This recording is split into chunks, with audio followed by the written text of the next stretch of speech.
स्वीकार्य एक रेखा बिंदु मानकर समाहार बा सेट।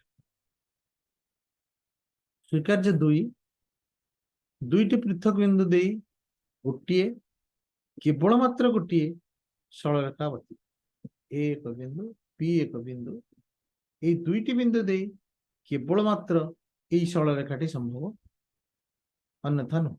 या नहीं आमर उपाद्य एक आम पढ़ा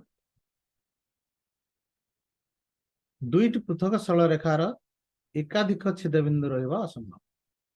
दुईटी पृथक सरलरेखार एकाधिक छेदबिंदु रहिबा असंभव। यह एक रेखा L1 L2 मध्य अन्य एक रेखा।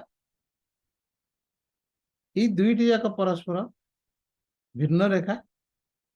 यह जदि छेद करेंगे ताहले निश्चित भाव में गोटे बिंदु ही छेद कर बोली हमको प्रमाण करिया यार दत्त आमको अच्छी L1 L2 दुईटी पृथक सरलरेखा प्रामाण्य है L1 और L2 रो गोटे रु अधिक छेद बिंदु ना या प्रमाण करने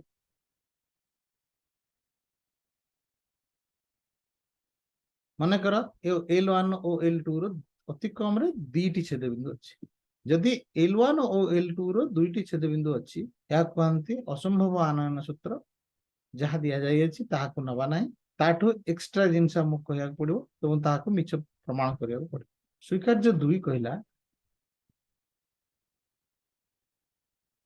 स्वीकार्य दुई कहला जे दुईटी पृथक बिंदु मध्य गोटे एवं केवल मात्र गोटे सरलरेखा संभव बा अवस्थित जदि ताहा आमे नेली L1 और L2 रो केतेटी छेदबिंदु अछि दुईटी दुईटी छेदबिंदु दे गोटे सरलरेखा संभव।